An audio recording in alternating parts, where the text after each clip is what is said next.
Indonesia का पहला नाम जज़ायर शर्कुल हिंद था, इसलिए कि ये कमोबेश 3000 छोटे बड़े जजीरों का मजमुआ है जो हिंदुस्तान के जनूब मशरिक में वाक़ है। ये इलाका कमोबेश 3000 मील लंबा, 1300 मील चौड़ा है, रकबा 7,90,000 मील के करीब और आबादी 8 करोड़ से ऊपर है। जावा, सुमात्रा और बोर्नियो बड़े बड़े जजीरे हैं। इंडोनेशिया की जमीन बड़ी जरखेज और खेती बाड़ी के लिए बहुत मौजू है। गन्ना यहाँ बकसरत पैदा होता है और खांड बहुत बनती है। यहाँ तक कि एक जमाने में आम लोगों ने यहाँ की खांड का नाम ही जावा रख दिया था। मादनियात से भी ये मुल्क माला माल है और मसालों के लिए दुनिया भर में मशहूर है। आम ख्याल ये है कि इब्तदा में हिंदुस्तान और मलाया से लोग आकर इन जजीरों में आबाद होते रहे। इस्लाम का ज़ुहूर हुआ तो अरब ताजरों ने जगह जगह तिजारती कोठियां बना ली। उनके जरिए इस्लाम की तबलीग हुई और बहुत बड़ी आबादी मुसलमान हो गई। यूरोपीय कौमों में से पहले पुर्तगीज मसालों की तजारत के लिए इंडोनेशिया पहुंचे। फिर डच ईस्ट इंडिया कंपनी ने पूरी तजारत संभाल ली और वो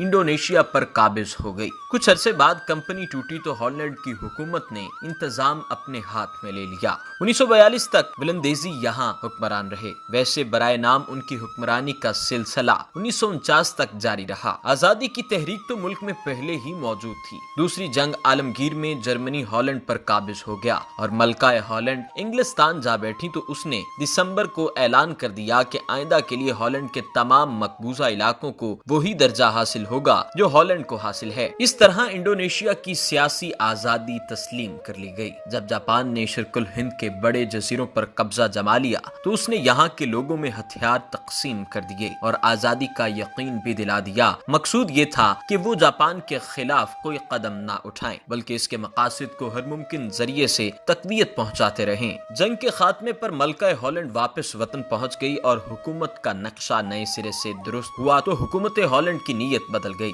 लेकिन जो लोग आजादी की उम्मीदें लगाए बैठे थे और अब लड़ने मरने को तैयार थे, इन्हें धोखा देना आसान न था। लिहाजा कुछ अरसे बाद हॉलैंड और अहले इंडोनेशिया के दरमियान एक समझौता हुआ जिसके मुताबिक 1949 तक इंडोनेशिया में मुत्तहिदा रियासतों का निजाम जारी कर देने का फैसला हो गया। ताहम हॉलैंड की कोशिश ये थी कि मुख्तलिफ टुकड़ों में जुदागाना हुकूमतें कायम करवा कर इन्हें बराह रास्त अपने साथ वाबस्ता कर ले और तमाम इलाकों को मुत्तहिद न होने दे। मुद्दत तक गुफ्तगू जारी रही लेकिन फरीकैन किसी नतीजे पर न पहुंच सके। आखिरकार जुलाई 1949 को वलंदेजी फौजें मुख्तलिफ मरकजों से निकली और मुल्क पर असर नो कब्जा करने के लिए मुहिम शुरू हुई। इंडोनेशिया के तालिबान आजादी भी लड़ने मरने को तैयार हो गए। 1 अगस्त को अंजमन अक़वाम मुत्तहिदा की सलामती कौंसिल ने एक करारदाद मंजूर की कि दुनिया का अमन खतरे में पड़ गया है, इसलिए जंग फौरन बंद की जाए। 3 आदमियों की एक कमेटी सालसी के लिए मुकर्रर कर दी गई जो बेल्जियम, ऑस्ट्रेलिया और जमहूरिया अमेरिका के नुमाइंदों पर मुश्तमिल थी। 23 अगस्त से